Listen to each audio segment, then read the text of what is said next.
Rastafari, on est bien connecté sur Radio Nomade International en live and direct du Rotterdam Sunsplash 2017 Celebrating Africa, et je suis avec Ras Flaco à mes côtés pour un reasoning spécial sur Radio Nomade International. Greetings my brethren, how you feel today? Nice to meet you and to receive you for reasoning for the people of the world who don't know Rastafari and need to have more information about the King of Kings, about what is the wisdom of His Majesty, and we are celebrating in that moment the birthday of Marcus Garvey, one of the foundation of Rastafari. So it's a liberty. It's an honor to receive you to talk about. Thanks. When we look on Marcus Garvey and you look on Rastafari,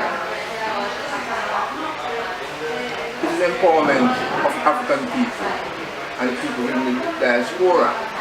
When you're looking on Jamaica, it's a lot of comparison. When you have to look at Marcus Garvey came from Jamaica, and look at Marcus Garvey, born 17th August 1887. Look at 18th century. Now it's 2017. You're looking at a character who was so powerful at that time and still powerful in this time. So you have to look, do the graph from 18th century to now, and now we still see the relevance of Marcus Garvey even to this day, and even more so the multi-ethnicity of Rastafari from the 20th century into this time that we are living. I see. Yes, sir. So Marcus Garvey in himself wear many hats. Marcus Garvey in himself went to school and leave school at 14-year-old and became working a printing press. So Marcus Garvey at that time had the ability to read and write and comprehend. But Marcus Garvey will tell you that he doesn't have an African name.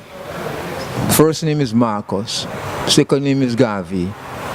And as a Maroon, descendant from the Maroons, wherein his father and grandfather are original Africans, that Marcus Garvey is not an African name, not a name that he's proud of.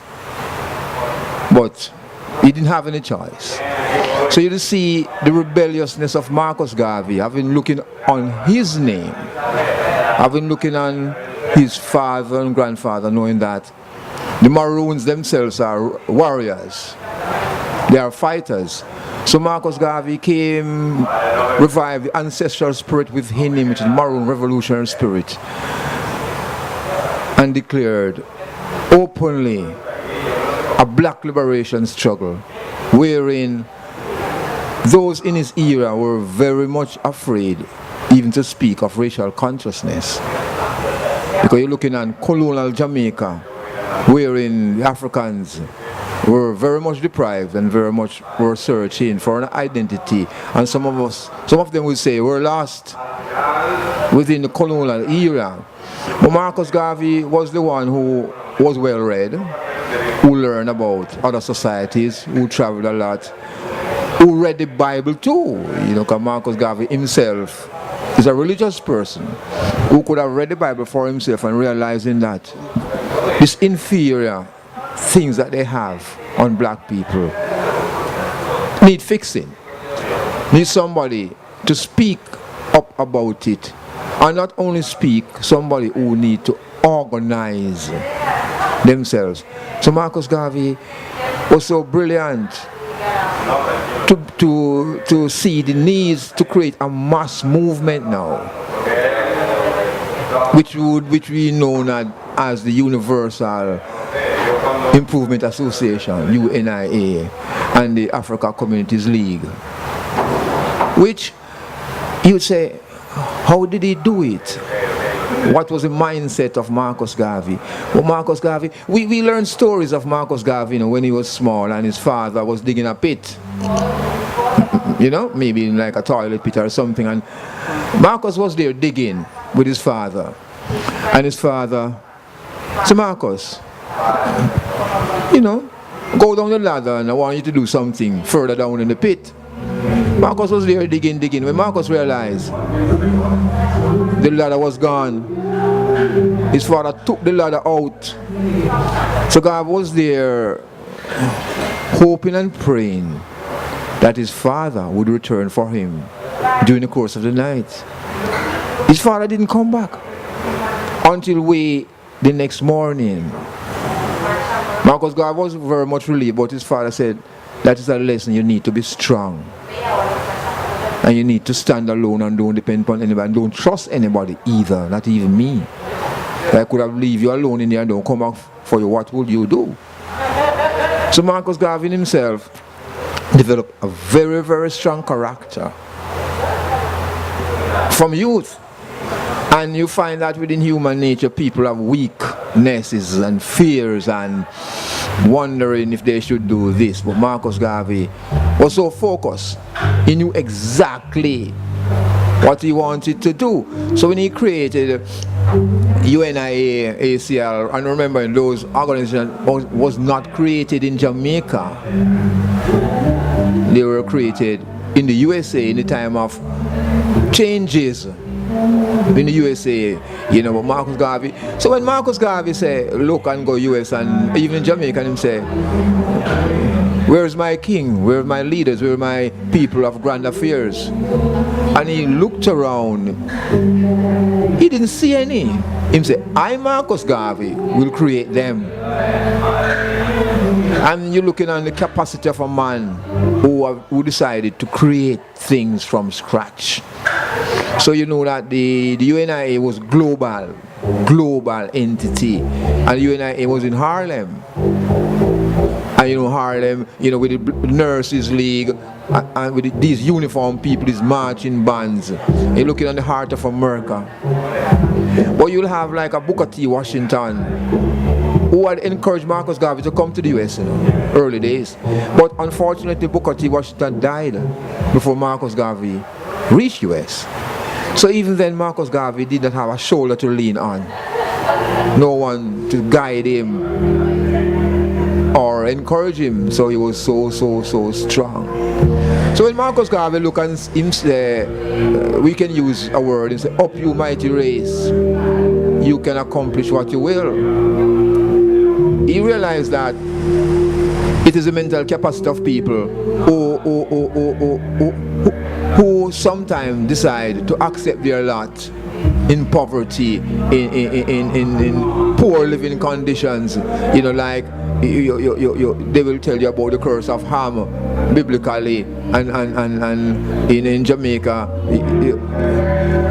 they will tell you that if you're white, you're right. If you're black, you have to stay back, and if you're fair, you can stick around. So colonial Jamaica is not a nice thing, and even so Marcus Garvey realized that these people around, it is not their choice to remain in their situations, but they need a leader who is very strong, who is fearless, who can guide them. So Marcus Garvey is a person who created is a journalist. So he created the black man. Because remember, you know, we didn't have TV those times, and we didn't have cellular phones. You're looking at earlier Jamaica without TV, without cellular phones, without internet. Just how people assembly for causes. But those who could read could have their own newspaper named The Black Man, with enough information about Pan-Africanism. So when we look at Marcus Garvey was called a black nationalist, a leader of the mass movement called Pan-Africanism. He's the founder of UNIA and the African Communities League. He's the founder of the Black Star Liner. So when you look on Marcus Garvey was serious enough to create a shipping company from scratch. But maybe he did not understand enough about white supremacy to employ white captains and sailors and whatever, so he was sabotaged along the way. You know, so you have to know that in anything there's an enemy in the midst to destroy you. So, and there's always people to penetrate your organizations. So the Black Star Liner was not successful. You know, but the Rastaman will say 7 miles of Black Star Liner in the harbor. So it's an inspiration for the Rasta to know that a Black Star Liner was a way to move ones out of this diaspora into Africa. Because you're looking at, we know what a shipping company can do. We know the power of a shipping company. And Marcus Garvey had the capacity to think of a shipping line by the name of Black Star Liner. So he's a powerful personality, you know. For Baba Shanti, Marcus Garvey is John the Baptist. Biblically, you know, what John the Baptist signify, you know, Marcus Garvey is a prophet, Marcus Garvey is a liberator, Marcus Garvey is a visionary. And all those words once used to describe the one man, Marcus Garvey. You see, so in Jamaica, Marcus Garvey is the first national hero. So even Jamaica recognize who Marcus Garvey is. But having mentioned Jamaica, every country have their shortcomings. So for Jamaica, having recognized who Marcus Garvey is, you don't have a Marcus Garvey philosophy and opinion in schools.